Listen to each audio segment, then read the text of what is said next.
Varahi silver jewellery ఇప్పుడు మన Varahi silks KPHB store first floor లో 28 March hero Teja Sajja heroine Meenakshi Chaudhary చేతుల మీదుగా గ్రాండ్ ఓపెనింగ్ జరగబోతుంది. Welcome to it's you TV. త్వరలో భారతదేశంలో డీలిమిటేషన్ రాబోతుందనే చర్చకు తెరలేసింది. ముఖ్యంగా దేశవ్యాప్తంగా పార్లమెంట్ నియోజకవర్గాల సంఖ్య భారీగా పెరిగే అవకాశం కనిపిస్తుంది. తెలుగు రాష్ట్రాల్లో కూడా అసెంబ్లీ నియోజకవర్గాల సంఖ్యతో పాటు పార్లమెంట్ నియోజకవర్గాల సంఖ్య కూడా పెరిగే అవకాశం ఉంది. 2009లో కూడా డీలిమిటేషన్ జరిగింది, కానీ అప్పుడు పార్లమెంటు స్థానాలకు సంబంధించి అసెంబ్లీ స్థానాలకు సంబంధించి బార్డర్స్ చేంజ్ అయ్యాయి కాబట్టి, కానీ సంఖ్య మారలేదు. అంతేకాదు ఇప్పుడు తాజాగా రాబోతున్న డీలిమిటేషన్ పైన కొన్ని ప్రశ్నలు తలెత్తుతున్నాయి. ముఖ్యంగా దక్షిణ భారతదేశానికి డీలిమిటేషన్ వల్ల ఒరిగేదేమీ లేదు, నష్టమే మిగులుతుందనే చర్చ కూడా మొదలైంది. తెలంగాణ ముఖ్యమంత్రి రేవంత్ రెడ్డితో పాటు ఇతర రాష్ట్రాల్లో ఉన్న ముఖ్యమంత్రులు కానీ రాజకీయ పార్టీల నాయకుల అభిప్రాయం కూడా ఈ విధంగానే కనిపిస్తుంది. అసలు డీలిమిటేషన్ వల్ల దక్షిణ భారతదేశానికి నష్టం జరిగే అవకాశాలు ఉన్నాయా? అంతేకాదు ఆంధ్రప్రదేశ్లోనూ తెలంగాణలోనూ అధికారంలో ఉన్న రాజకీయ పార్టీలకి ఎటువంటి ప్రయోజనాలు కలిగే అవకాశం ఉంది, బలపడతాయి? ఈ అంశాలన్నింటినీ చర్చిద్దాం. డాక్టర్ బ్రహ్మారెడ్డి గారు మనకు లైవ్లో అందుబాటులో ఉన్నారు. బ్రహ్మారెడ్డి గారు నమస్కారం సార్. నమస్కారం అండి సార్. డీలిమిటేషన్ వల్ల దక్షిణ భారతదేశానికి నష్టం జరగొచ్చు అనే చర్చకు తెరలేసింది. ఇది వాస్తవమేనా సార్? నష్టం జరుగుతుందా, లేకపోతే గతంలో ఉన్నదానికి ఇప్పుడు దానికి పెద్ద తేడా ఏం లేదని చెప్పొచ్చా? కొంత లోతుగా చూద్దామండి. ఇది నష్టం జరిగే మాట మాత్రం వాస్తవము. Okay sir. లిమిటేషన్ అంటే పార్లమెంట్కి వెళ్ళే సభ్యులు కానీ అసెంబ్లీకి వెళ్ళే సభ్యులు కానీ ఒక పరిమితి కంటే మించకుండా ఆపితే దాన్ని లిమిటేషన్ అంటారు. ఓకే. ఇప్పుడు ఆ పరిమితిని తొలగించడాన్ని డీలిమిటేషన్ అంటారు. ఓకే. మన రాజ్యాంగం ప్రకారం 10 ఏళ్లకు ఒకసారి జనాభా లెక్కలు అయిన తర్వాత పెరిగిన జనాభా ఆధారంగా పార్లమెంటు సభ్యుల్ని దానికి అనుగుణంగా అసెంబ్లీ సభ్యుల్ని పెంచుకోవచ్చు అనేది రాజ్యాంగ నిర్దేశితం. దాన్ని 2-3 సార్లు చేశారు మొదట్లో. ఓకే. తరువాత అర్థమైంది ఏంటంటే 75లో ఇందిరాగాంధీ అధికారులు ఉన్నప్పుడు అప్పుడు అర్థమైన విషయం, దక్షిణాది ప్రాంతాలు జనాభాను తగ్గించుకుంటున్నాయి, జనాభా వేగంగా పెరగడం లేదు, ఉత్తరాది రాష్ట్రాలు వేగంగా పెరుగుతూ ఉన్నాయి, ఒక పెద్ద డిస్పారిటీ వస్తుందన్న ఉద్దేశంతో దేశమంతా కూడా జనాభాను తగ్గించుకునే ప్రక్రియలోకి వచ్చిన తర్వాత మరలా మెంబర్ ఆఫ్ పార్లమెంట్లు పెంచుకుందామనే ఉద్దేశంతో 75లో ఒకసారి వాయిదా వేసి 25 ఏళ్ళు ఈ సభ్యులు మనం మార్చకూడదు అని నిర్ణయించారు 42వ రాజ్యాంగ సవరణలో. తర్వాత 25 ఏళ్ళు అయినాక వాజ్పేయి గారు అధికారంలోకి వచ్చినప్పుడు అదే పరిస్థితి కొనసాగుతుంటే మరొక 25 ఏళ్ళు వాయిదా వేసి 2006కి మనం ఈ డీలిమిటేషన్ అమలు చేద్దాం అనుకున్నారు. మధ్యలో మీరు చెప్పిన 2008లో జరిగింది. మెంబర్ ఆఫ్ పార్లమెంట్ యొక్క ప్రాదేశికతని మార్చినారు తప్ప సంఖ్యనే మార్చలా. అవును. ఇప్పుడు అది కాదు జరుగుతుండేది. ఇప్పుడు సీరియస్గా కేంద్ర ప్రభుత్వం ఏం ఆలోచిస్తుందంటే 2011 జనాభా లెక్కల ఆధారంగా పార్లమెంట్ సభ్యులను పెంచాలి అనే కంకణం కట్టుకుంది. ఏంటి దీనికి కారణం? దీనివల్ల పర్యవసానాలు ఏమవుతాయి? ఇప్పుడు మనకు స్పష్టంగా తెలుసు, ఉత్తరాది రాష్ట్రాల్లో ఇప్పుడు అధికారంలో ఉన్న పార్టీ వాళ్ళ కూటమి బలంగా ఉన్నది, దక్షిణాది రాష్ట్రాల్లో బలంగా లేదు. ఈ డీలిమిటేషన్ వాయిదా వేయడానికి అనుకున్న ఒక సైంటిఫిక్ ప్రిన్సిపల్ ఏంటంటే ఫెర్టిలిటీ రేట్ అంటారు దాన్ని. అంటే ఒక భార్య ఒక భర్త కలిపి ఎంతమంది పిల్లల్ని కంటారు అనేది ఫెర్టిలిటీ రేటు. ప్రపంచంలో ఎక్కడ డెవలప్మెంట్ ఉంటే అక్కడ కుటుంబ నియంత్రణ ఆటోమేటిక్ అమలు జరుగుతుంది. మనకి ఆంధ్రప్రదేశ్లో ఫెర్టిలిటీ రేట్ 1.5 పిల్లలు ఎట్టబడతారు కాబట్టి 10 మంది భర్తలు 10 మంది భార్యలు కలిపి 15 మంది పిల్లలను పుట్టిస్తున్నారని అర్థం. తమిళనాడు, కేరళ, కర్ణాటక, తెలంగాణ కూడా ఈ 4 రాష్ట్రాల్లో 1.6 ఉంది, అంటే 16 మంది పిల్లలు పుడుతున్నారు. బీహార్, ఉత్తరప్రదేశ్ లాంటి ఉత్తరాది రాష్ట్రాల్లో 30 మంది పిల్లలను పుట్టిస్తున్నారు, 10 మంది భార్యలు 10 మంది భర్తలు కలిపి. అభివృద్ధి అయిన పశ్చిమ ఐరోపా దేశాల్లో 8 మందిని పుట్టిస్తున్నారు. జనాభా స్టెబిలైజ్ కావాలంటే 21 మంది పుట్టాలి. 21 మంది కంటే తగ్గితే జనాభా క్రమేణా తగ్గుతూ పోతుంది. అంటే ముసలి వాళ్ళు పెరుగుతారు, యూత్ తగ్గుతారు, ఏం కొంపలేం మునగవు. ఈ భూమి మీద ఉన్న వనరులు పరిమితంగా వాడుకుంటారు, అంతే కదా. మరి ఈ వనరులు పరిమితం కదా, అది భూమి మీద ఉండే కానీ భూమి లోపల ఉండే కానీ సముద్రాలు, నదులు, అడవులు అన్నీ పరిమితమైన వనరులు. అపరిమితంగా జనాన్ని పుట్టిస్తే ఏ విధంగా వనరులు సరిపోతాయి, ఇది అనుకున్న సైంటిఫిక్ పాయింట్. ఓకే. మనకి లోతులకెళ్ళి చూస్తే మన దేశ జనాభా 145 కోట్లు, మన దేశ వైశాల్యం కంటే 3 రెట్లు ఎక్కువ అమెరికా, దాని జనాభా 33 కోట్లు. రష్యా మనకంటే 5 రెట్లు ఎక్కువ స్థలం ఉంటుంది, 23 కోట్ల జనాభా. మనకంటే 3 రెట్లు స్థలం ఉంటుంది. చైనా దాదాపు మనతో సమానమే జనాభా. ఇలా చూసినప్పుడు మన దేశంలో పెర్ కిలోమీటర్ సాంద్రత చాలా ఎక్కువ లెక్కేసుకోవాలి. విపరీతంగా జనం ఉన్నారు మనకి. అందువల్ల డెవలప్మెంట్ జరిగి జనాభా తగ్గడం దేశానికి శ్రేయస్సు అని సైంటిఫిక్ వర్గాలు చెప్తున్నాయి. ఇప్పుడేమైంది సమస్య, ఉత్తరాది ప్రాంతాల్లో జనాభా పెరిగింది కాబట్టి వాళ్ళకి ఎక్కువ ఎంపీలు రావాలని, అలాగే ఎక్కువ జనం ఉన్నారు కాబట్టి వాళ్ళకి వనరుల కేటాయింపు కూడా పెంచాలని ప్రభుత్వం భావిస్తుంది. అంటే బాధ్యతాయుతంగా జనాభాని తగ్గించిన దక్షిణాది రాష్ట్రాలకి మొండి చెయ్యి, ఇక్కడ జనానికి వనరులు ఎక్కువ పంచరు, ఎక్కువ మంది ఉన్నారు కాబట్టి అనే పేరుతో వాళ్ళకి వనరులు పంచుతారు. కానీ నిన్న ఒక లీక్ ఒక సెంట్రల్ గవర్నమెంట్ నుంచి ఒక లీక్ వచ్చింది సార్. అంటే గతంలో ఉన్న ఏదైతే పార్లమెంటు స్థానాలు, అసెంబ్లీ స్థానాలు ఉన్నాయో వాటిలో 50% పెంచాలని, మూకుమ్మడిగా 50% పెంచాలని నిర్ణయం తీసుకున్నారు తప్ప జనాభా ప్రాతిపదికన కాదు అంటున్నారు. అలా అయినా కూడా డీలిమిటేషన్ సరైన క్రమంలో జరుగుతుందా? అట్లా చేసినా కూడా నష్టమే. ఇప్పుడు వాళ్ళు అనుకున్నారు జనాభా ప్రాతిపదికన పెరిగితే ఇప్పుడు 80 సీట్లు ఉన్న యూపీకి అవి 90 నుంచి 100 అవుతాయి. అవును. ఇప్పుడు 50% పెంచితే 120 అవుతాయి, 120 అవుతాయి, అవి 120 అవుతాయి. 50% పెంచితే బీహార్కి 40 సీట్లు జనాభా ప్రాతిపదికన ఇదివరకు అనుకున్నట్టుగా పెంచితే 50+ అవుతాయి. ఓకే. ఇప్పుడు మరో 10 పెరుగుతాయి, అంటే 20 పెరుగుతాయి. ఇప్పుడు అంటే 60 అవుతాయి. 60 అవుతాయి. మరి ఆ లెక్కన జనాభా పెద్దగా పెరగకుండా ఉండి ఆంధ్రప్రదేశ్కి పెరిగితే 1, 2 పెరుగుతాయి. ఓకే. మనకి ఇప్పుడున్న 25కు గాను ఇంకో 2 పెరుగుతాయి. ఓకే. తమిళనాడు కానీ కర్ణాటక, తెలంగాణకి దాదాపు పెరగవు, పెరిగితే 1 పెరుగుతుంది. 50% ప్రాతిపదికన పెరిగినా పెరగవు. ఓకే. ఇప్పుడు 50% పెంచితే ఖచ్చితంగా పెరుగుతాయి, కానీ ఉత్తరాది ప్రాంతాలకు పెరిగేంత పెరగవు ఇక్కడ. ఓకే. అంటే 50% పెంచడం అనే ఆలోచనలు ఎందుకు చేశారు? దక్షిణాదికి ఉత్తరాదికి పెద్ద రిఫ్ట్ వచ్చి గొడవ జరిగే ప్రమాదం ఉందని గమనించి వయా మీడియాగా సంతృప్తి పరచడానికి అందరికీ 50% పెంచుతా ఉంటున్నారు. అవును. ఇప్పటికే ఉత్తరాది రాష్ట్రాలు పెత్తనం జరుగుతుంది మన మీద. వాళ్ళకి ఇప్పటికే ఎక్కువ సభ్యులు ఉన్నారు. ఎక్కువ సభ్యులు అంటే ఎంతమంది ఉన్నారు? బిఫోర్ ఇది చేయక ముందు 209 మంది ఉంటే దక్షిణాదికి 129 మంది ఉన్నారు ప్రధానమైన రాష్ట్రాల్లో. అవును. దీన్ని పెంచితే 209 కాస్త 260 జనాభా ప్రకారం పెంచితే అవుతుంది. ఇట్లా 50% పెంచితే 315 అవుతుంది. అవును. జనాభా ప్రకారం దక్షిణాదికి కానీ పెంచితే 129 నుంచి 135, 140 అవుతుంది. ఇప్పుడు 190 అవుతుంది. అంటే ఆ పెరుగుదలలో కూడా తేడా వస్తుంది. అంటే 50% పెంచినా కూడా అన్యాయమే జరుగుతుంది. ఎట్టి పరిస్థితుల్లో భవిష్యత్తులో దక్షిణాది వారు ఎప్పటికీ ప్రధానమంత్రి సమస్య లేదు. అయితే ఈ రాష్ట్రాల్లో ఏమనుకుంటున్నారు, ఎంతో కొంత పెరిగింది కదా సభ్యులు అని అనుకుంటున్నారు. దీంతో పాటు అసెంబ్లీ సీట్లు కూడా 50% పెంచితే ఔత్సాహికులు ఉంటారు కదా.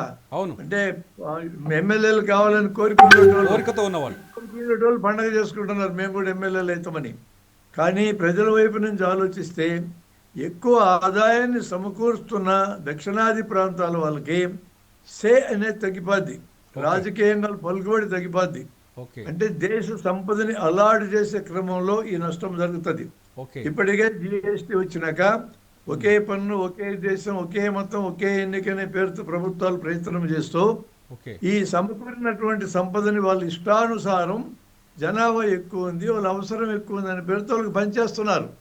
వాళ్ళకి అధికారం ఉన్న చోట్ల, డబుల్ ఇంజిన్ ఉన్న చోట ఎక్కువ వనరులు పంచుతున్నారు. ఈ వెనుకబడ్డ రాష్ట్రాలు ఫెడరలిజానికి తూట్లు పెట్టి వీళ్ళ చేతికి వనరులు రాకుండా చేస్తున్నారు. రేపు పొద్దున మాట్లాడగలిగే గొంతులు కూడా తగ్గిపోతే ఈ వనరుల కేటాయింపు మరీ తగ్గుతుంది. జనాభా ప్రాతిపదికన పెంచినా అన్యాయం జరుగుతుంది, 50% పెంచినా అన్యాయం జరుగుతుంది. ఈ విషయము ఈ రాష్ట్రాల్లో కొంతమంది రాజకీయ నాయకులకు అర్థం కాకుండా ఉన్న కారణంగా 50% పెరుగుతాన్ని జబ్బలు దర్చుకుంటూ కూర్చున్నారు. వీళ్ళ అమాయకత్వానికి నాకు విచారం కలుగుతా ఉంది. సార్ అంటే ఇప్పుడు పాటు సార్ చెప్పండి.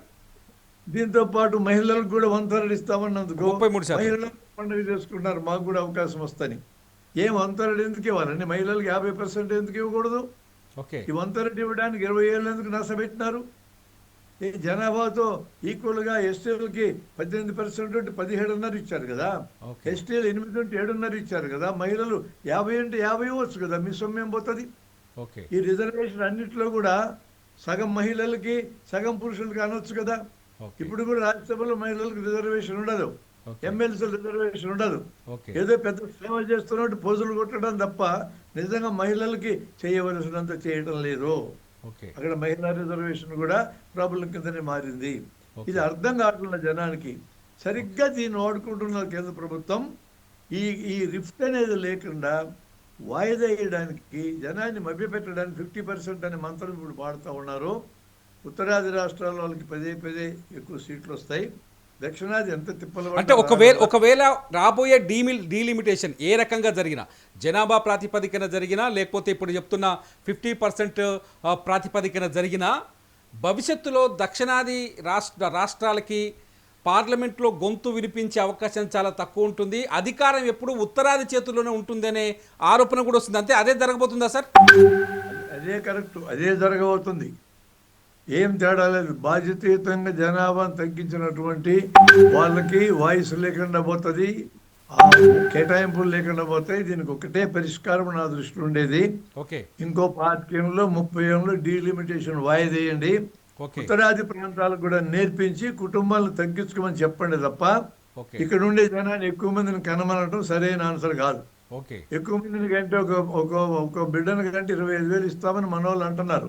25,000 ఏ మూలకు వస్తాయండి? Dual income and no children అనే కన్సెప్ట్ వచ్చింది ఇప్పుడు.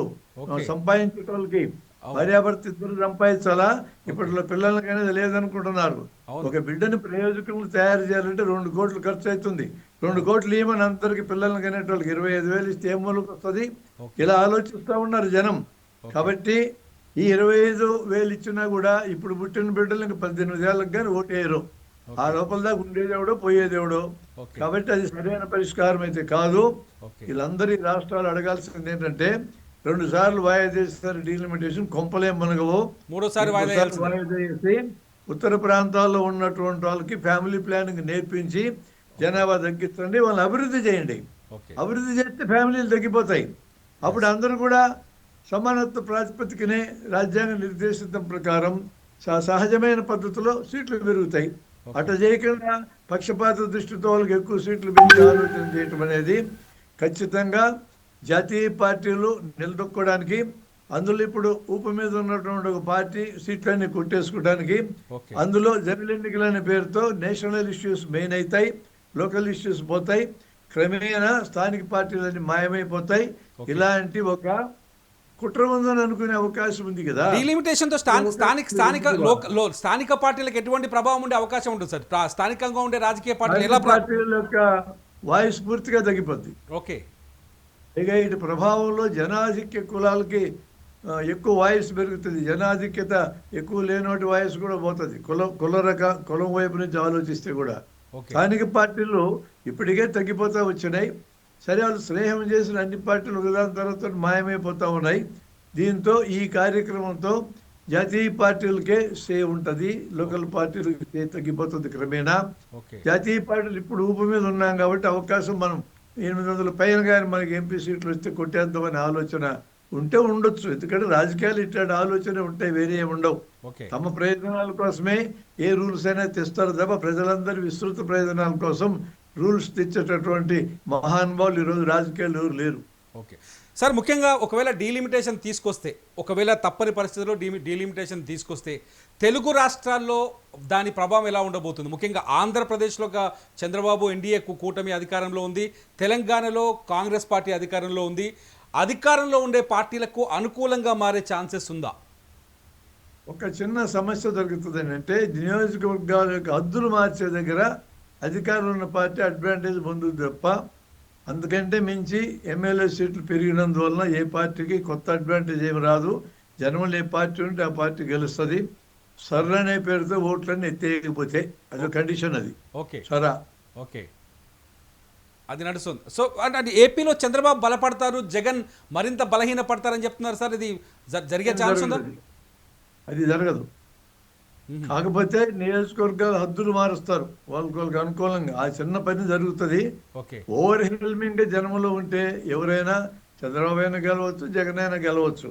వాళ్ళ పాలసీలను బట్టి ప్రజలకు వాళ్ళ కనెక్టివిటీని బట్టి ఉంటుంది తప్ప డీలిమిటేషన్ పెరిసి దానంతటదే స్థానిక పార్టీలకి లేదా రాష్ట్రాలకి అడ్వాంటేజ్ డిసడ్వాంటేజ్ ఏమి ఇయ్యదు. కేంద్రంలో ఉండేదానికి అడ్వాంటేజ్ వస్తుంది, వీళ్ళకి రావు అడ్వాంటేజ్. అంటే ఒకవేళ అధికారంలో అక్కడ తెలుగుదేశం పార్టీ ఉంది ఆంధ్రప్రదేశ్లో, మీరు అన్నారు సరిహద్దుల్ని మార్చుకునే క్రమంలో అడ్వాంటేజ్ వస్తుందని.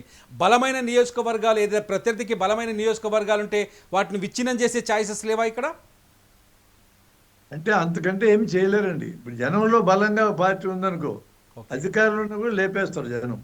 ఓకే, ఇంకొక ఛాన్స్ కూడా ఉంది కదా సార్. అధికారంలో ఉండే పార్టీ నియోజకవర్గాల సంఖ్య పెరిగిన తర్వాత ప్రతిపక్షంలో శక్తివంతమైన నాయకుల్ని ఆకర్షించే అవకాశం కూడా ఉంది కదా ఇక్కడ. అది ఇంకా రాజకీయాలు లాభం చేయక ఏం పని చేస్తారు? వాళ్ళకి పని అది కదా. ఓకే, అనుకోవడం పని కదా. అది పొలిటికల్ మెనవర్. సోషల్ ఇంజనీరింగ్ అని, ఎలక్షనీరింగ్ గొప్ప గొప్ప పేర్లు పెట్టినారు కదా. కులాల కుంపట్లు పెట్టేదానికి, ఎన్నికల మ్యానిపులేషన్ పేర్లు పెట్టారు కదా. ఆ పని అధికారంలో ఉన్నాడు ఎవడైనా అధికారం వాడుకొని చేస్తాడు. ఆ అడ్వాంటేజ్ అనేది అవతల పార్టీకి ఉండే జనంలో బలాన్ని బట్టి ఉంటుంది. అవతల పార్టీ బలంగా ఉంటే అడ్వాంటేజ్ వాళ్ళు వాడుకోలేరు, వాళ్ళు బలహీనంగా ఉంటే అడ్వాంటేజ్ వాడుకుంటారు అంతే. సార్ ఫైనల్గా ఈ సబ్జెక్ట్లో ఫైనల్గా ఇప్పుడు దక్షిణాది రాష్ట్రాల చేతుల్లో తక్షణం దక్షిణాది రాష్ట్రాలు చేయాల్సిన పనేంటి? డీలిమిటేషన్ వాయిదా వేయించడమేనా, వేరే దారి లేదా? డీలిమిటేషన్ వాయిదా వేయించితే బెస్ట్ నా దృష్టిలో. వాయిదా వేయించడం సాధ్యం కాదు. ఎందుకంటే కేంద్ర పార్టీ ఏమైనా గెలవాలనే పద్ధతిలో 5-6 మెథడ్స్ ఎంపిక చేసుకొని పెట్టుకుంది ఇప్పుడు రెడీగా. జమిలి ఎన్నికలు, డీలిమిటేషను, ఆడవాళ్ళకి 33% ఇవ్వడము, సర్రనే పేరుతో ఓట్లు లేపేసే కార్యక్రమం, ఇన్ని పనులు పెట్టుకొని ఉంది దగ్గర. కాబట్టి డీలిమిటేషన్ ఆపరంలో ఇప్పుడున్న 50% అనేది జనాభా ప్రాతిపదికన పెంచేదానికంటే బెటరు నా అభిప్రాయం. Okay, thank you sir. Thank you so much for the joining with us sir. Thank you so much. ఇది మొత్తానికి డీలిమిటేషన్ పైన డాక్టర్ బ్రహ్మారెడ్డి గారి విశ్లేషణ. చూద్దాం డీలిమిటేషన్ ఎటువంటి పరిణామాల్ని క్రియేట్ చేస్తుందో రాజకీయాల్లో. చూస్తూనే ఉండండి ఇట్స్ యూటీవీ. నా పేరు తిరుమల్.